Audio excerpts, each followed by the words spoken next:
Que forma melhor da gente testar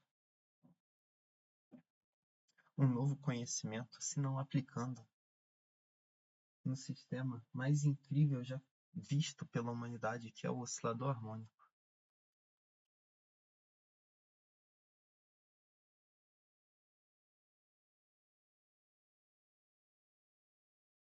A grande sacada desse método de variáveis de angulação é que ele nos permite calcular as frequências de oscilação de um sistema sem ter que resolver as equações de movimento. É justamente isso que a gente vai querer. Então, vamos pegar um oscilador harmônico e vamos determinar a frequência de oscilação dele sem ter que resolver as equações de movimento. Bom, começando sempre pela Hamiltoniana. A Hamiltoniana do oscilador harmônico, dessa vez, eu não vou querer adimensionalizar nada, porque como a gente quer encontrar a frequência, seria bom se ela não fosse só tipo um valor fixo. Então, vamos escolher a Hamiltoniana como m sobre 2 q ponto quadrado mais m ômega 2 q2 sobre 2. Bom,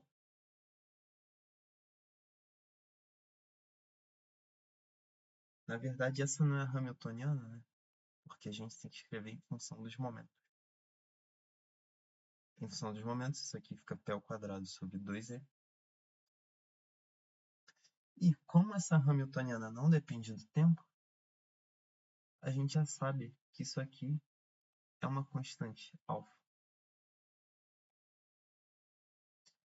E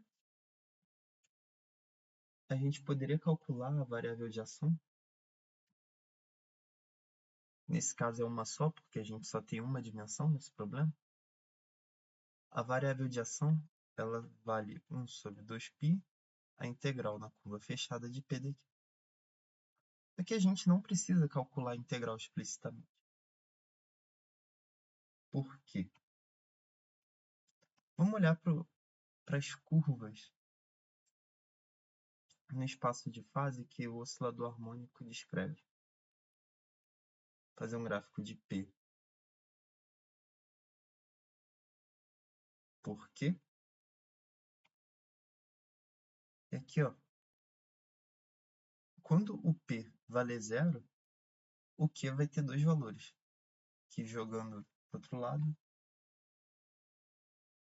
escrevendo mesmo, P igual a 0, isso vai me implicar que m ômega ao quadrado, que ao quadrado, é igual a 2α, ou seja, o Q vai ser igual a raiz de 2α sobre m ômega ao quadrado. Como a gente tirou a raiz, pode ser um valor positivo ou negativo. Então, quando P é 0, o Q vale esses dois valores. Que é raiz de 2α sobre m ômega ao quadrado.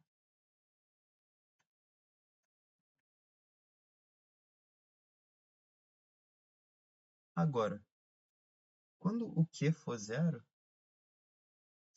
o P ao quadrado sobre 2m vai ser igual a alfa. Q igual a 0,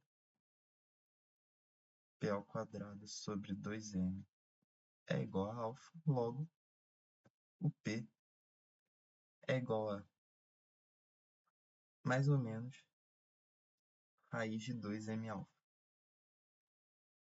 Então a gente tem aqui raiz de 2m alfa e aqui embaixo menos raiz de 2m alfa. E essa equação aqui, P ao quadrado dividido por alguma coisa, mais Q ao quadrado dividido por alguma coisa, é uma constante, é uma equação de uma elipse. Né? Então a gente já pode garantir que as curvas descritas no espaço de fase pelo oscilador harmônico são elipses. E a gente já tem todos os pontos, 4 pontos por onde essa elipse passa, basta fechar esse cara. E bom, a variável de ação é justamente a área no espaço de fase. Que nesse caso vai ser a área da elipse. Então, escolher essa cor aqui. A área, que vai nos dar a variável de ação, ela vai ser, falta dividir por 2π, né? 1 sobre 2π vezes a área dessa elipse. A área da elipse vale π vezes o semi-eixo maior vezes o semi-eixo menor. Então fica raiz de 2m alfa vezes raiz de 2α sobre m ômega ao quadrado. Muita coisa cancela aqui. O π corta com π. Aqui tem raiz de 2 vezes raiz de 2 divide por 2. Aqui o m em cima e embaixo. Então, aqui fica raiz de alfa vezes raiz de alfa, que é alfa, e embaixo ômega ao quadrado na raiz. Então, no final, o j vale alfa sobre ômega.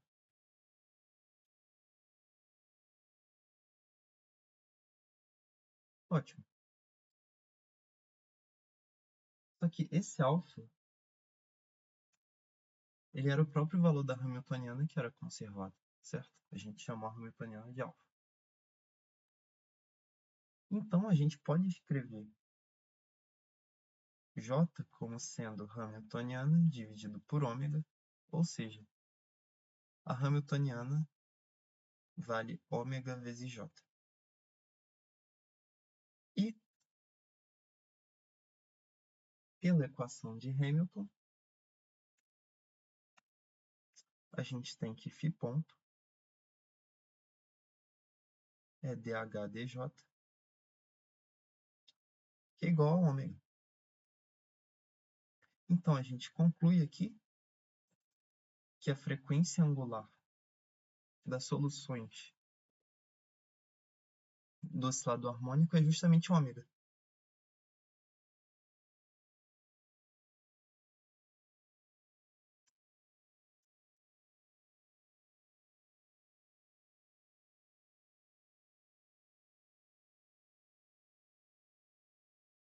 Então, perceba que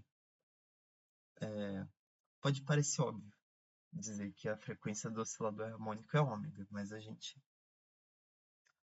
escreveu essa hamiltoniana sem saber disso. A gente teria que resolver as equações. É claro que já fizemos isso, né? Já sabemos que a frequência é ômega, mas supondo que a gente nunca tivesse feito isso na vida, esse ômega é só uma constante. E sem ter que resolver nenhuma equação diferencial, no caso teria que resolver uma integral.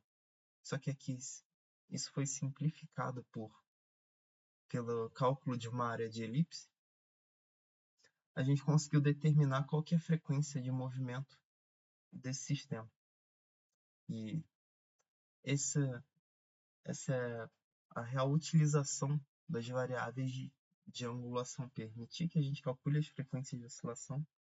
E muitas vezes vamos lidar com problemas que a hamiltoniana tem uma cara muito mais complicada e talvez a gente não esteja interessado em resolver o problema completamente, e sim obter apenas uma frequência.